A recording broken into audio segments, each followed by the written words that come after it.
Doctor Syed Nasir Hussain. 7 minutes. Thank you, sir. Thank you for giving me this opportunity. Sir, I rise to support the motion moved by Mr. Hussain Abdullah on the issue of NEET examination in our country, sir. Sir पहले भी काफ़ी discussion इसके ऊपर हुआ जब coaching centres के बारे में बात हो रही थी, तो कई भारतीय जनता पार्टी के एमपीस बार बार ये कह रहे थे कि यूपीए के टाइम पे इसको रेकमेंड किया गया था, कांग्रेस द्वारा रेकमेंड किया गया था। और ये सही बात है सर कि कांग्रेस गवर्नमेंट और कांग्रेस के एमपीस इसको रेकमेंड किए थे। मैं कर्नाटका से आता हूं सर। मेरे ख्याल से Karnataka is one of the first few states which allowed technical and professional colleges to mushroom.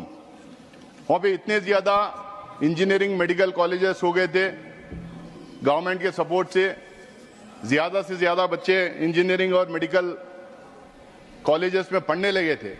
लेकिन हम लोगों ने रियलाइज वहाँ पे किया, कांग्रेस की सरकार थी, वीरप्पा मोइली साहब चीफ मिनिस्टर थे, हम लोगों ने रियलाइज किया कि 25% स्टूडेंट्स गवर्नमेंट कोटा में जाते हैं जिनकी फीस कम होती है। 75% स्टूडेंट्स को बहुत ज़्यादा पैसा लिया करते थे। मैनेजमेंट फीस, कैपिटेशन फीस के नाम पे बहुत ज़्यादा वहाँ पे डोनेशन दिया जाता था। अब जैसा अभी हमारे लीडर ऑफ द हाउस बता रहे थे, उस टाइम पे तो lakhs and lakhs of rupees लिया जाता था। तो हम लोगों ने रैशनलाइज करने के लिए फीस स्ट्रक्चर को, हम लोगों ने ज़्यादा से ज़्यादा बच्चे जो है एंट्रेंस एग्जामिनेशन के थ्रू आने के लिए common entrance test for the first time हमारे स्टेट में हम लोगों ने 90s में कांग्रेस गवर्नमेंट के द्वारा स्टार्ट किया गया सरों पे, जिसके वजह से 75% स्टूडेंट्स गवर्नमेंट कोटा में जाने लगे और 25% स्टूडेंट डोनेशन, जिसका डोनेशन या कैपिटेशन फीस बोलो या नहीं तो मैनेजमेंट फीस बोलो, उसको भी सरकार फिक्स की थी, जिसके वजह से जो है स्टूडेंट्स ज्यादा से ज्यादा इंजीनियरिंग और मेडिकल कॉलेजेस में जाने भी लगे, कम फीस में जाने लगे, डिप्राइव्ड सेक्शन से जाने लगे, रूरल एरिया से जाने लगे, गवर्नमेंट स्कूल से जो पढ़ के आते थे वो लोग जाने लगे। ये जो हमारा एक्सपीरियंस था कि ज्यादा से ज्यादा डिप्राइव्ड सेक्शन से बच्चे प्रोफेशनल कॉलेजेस में जाने का जो एक्सपीरियंस था, जो कॉमन एंट्रेंस टेस्ट का जो एक्सपीरियंस था, उस एक्सपीरियंस के तहत हम लोगों ने कहा कि पूरे देश भर में एक एग्जाम होना चाहिए, पूरे देश भर में रैशनलाइजेशन होना चाहिए, पूरा देश भर में इक्वालिटी इन एजुकेशन होना चाहिए करके हम लोगों ने रेकमेंड किया। लेकिन आज क्या हो रहा है, अभी तो लीडर ऑफ द हाउस कह रहे थे कि इसमें ये हो गया, डिप्राइव्ड सेक्शंस आ गए, रूरल एरिया से आ गए, बहुत कुछ कह रहे थे, लेकिन जो कह नहीं रहे थे वो तमाम अपोजिशन के एमपीज बार बार उठाने की कोशिश किए। आज पूरे देश को, पूरे दुनिया को पता है क्या हो रहा है।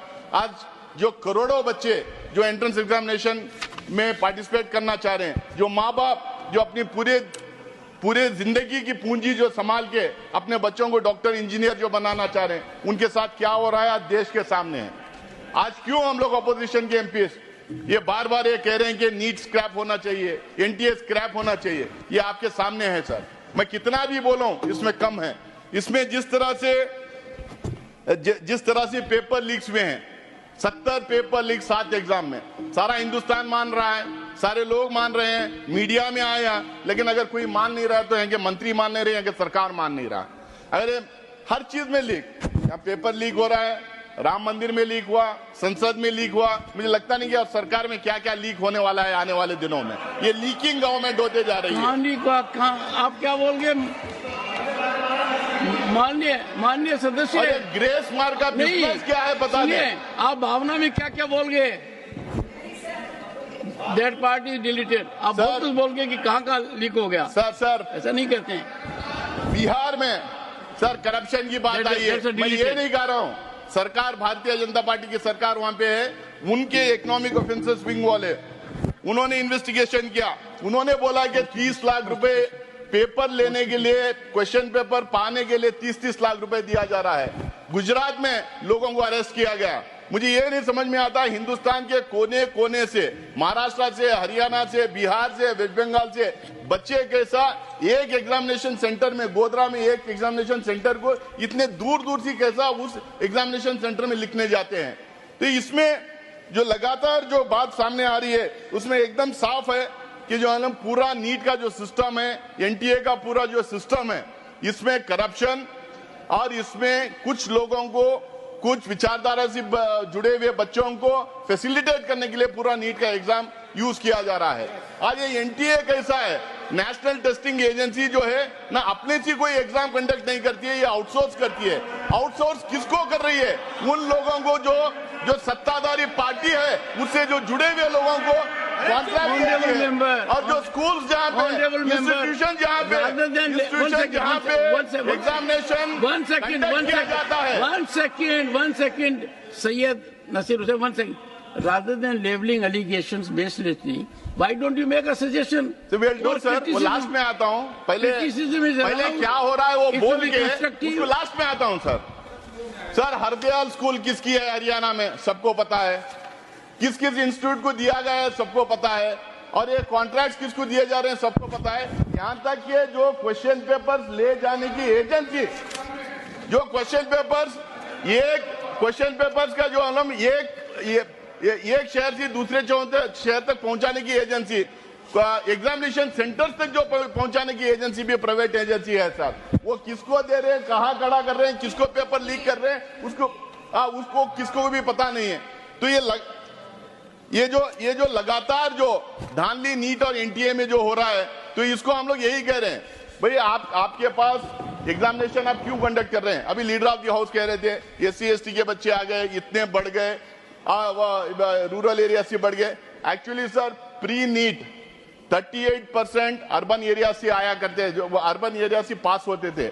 आज पोस्ट नीट में 60% के करीब मेट्रोपॉलिटन और अर्बन एरिया से पास हो रहे हैं, 35% रूरल एरिया से पास हो रहे हैं। आखिरकार क्यों हो रहा है सर? ये कोचिंग सेंटर का बिजनेस का जो बढ़ावा इसमें हुआ है, कोचिंग सेंटर का बिजनेस 65,000 करोड़ का बिजनेस है। अभी ये बोला जा रहा है 2028 तक 1,38,000 करोड़ का बिजनेस हो जाएगा। ये कौन बच्चे जाके कोचिंग ले सकते हैं? जो 10-10 लाख, 5-5 लाख, 15-15 लाख कोचिंग में जो जाके पैसे देके जो कोचिंग ले सकते हैं, वही लोग पास होते हैं। क्वेश्चन पेपर कैसा प्रिपेयर किया जा रहा है? जो पढ़ाया जाता कोचिंग सेंटर में, उसके तहत, वो उस सिलेबस के तहत क्वेश्चन पेपर प्रिपेयर किया जा रहा है। ये डिजाइन क्वेश्चन पेपर का उस तहत किया जा रहा है। तो मेरा मानना यह है कोई भी एंट्रेंस टेस्ट, कोई भी एजुकेशन सिस्टम एगैलिटेरियन होना चाहिए, उसमें इक्वालिटी होना चाहिए। मैं JNU से आता हूं सर, ये हमारे मंत्री को मैं बोलूंगा कि JNU का एंट्रेंस एग्जामिनेशन का सिस्टम, वहाँ की एडमिशन पॉलिसी पढ़े, किस तरह से वहाँ पे डिप्रेवेशन पॉइंट्स दिए जाते हैं, ग्रेस मार्क्स नहीं देते, डिप्रेवेशन पॉइंट्स दिए जाते हैं। आप SC ST से रहे तो कितने डिप्रेवेशन पॉइंट्स, आप OBC से रहे तो कितने डिप्रेवेशन पॉइंट। 2 मिनट सर, बीच में वेस्ट हो गए 2 मिनट। आप अगर बैकवर्ड रीजन से आते तो कितने डिप्रेवेशन पॉइंट्स, अगर SC लड़का हो तो कितने डिप्रेवेशन पॉइंट्स, SC लड़की हो तो कितने deprivation points, economically weaker section है तो कितने डिप्रेवेशन पॉइंट्स। वो डिप्रेवेशन पॉइंट जो पॉलिसी है, जो JNU की एडमिशन पॉलिसी है, मैं बोलूंगा उनको जाके एकदम पढ़ ले, उसके तहत हम बनाए। हम ये कह रहे हैं साहब, नीट अच्छी मंशा से बनाई गई होगी, लेकिन जिस तरह से उसमें लूप होल्स निकल के आए, जिस तरह से ये सरकार विफल रही नीट एग्जामिनेशन कंडक्ट करने में, मैं सजेस्ट करूंगा कि दोनों हाउसेस का एक कमिटी बने, उसमें डिटेल में डिस्कस हो, नई तरीके से किस तरह से हम लोग नेशनल एंट्रेंस एग्जामिनेशन कंडक्ट कर सकते हैं, और ज्यादा से ज्यादा स्टूडेंट्स डिप्लॉयड सेक्शन से ज्यादा स्टूडेंट रूरल बैकग्राउंड से उसमें पार्टिसिपेट करें, उसमें सीट्स पाएं, उसके लिए एग्जामिनेशन टेस्ट डिजाइन करें। ये मैं सजेशन करता हूं सर। एक ही चीज मैं बोलूंगा, हमारे लीडर ऑफ द हाउस बोल रहे थे कि जो हम इतने बड़े डॉक्टर्स हो गए, इतने लोगों को सुविधा मिल गई, लेकिन एक चीज ये भी है सब, 5.8 million malpractice cases of doctors का कम टू फोर। 5.8 मिलियन केसेस, ये उन्हीं डॉक्टर्स का है जो फ्रॉडुलेंट तरीके से नीट के थ्रू डॉक्टर्स बने। Thank you so much.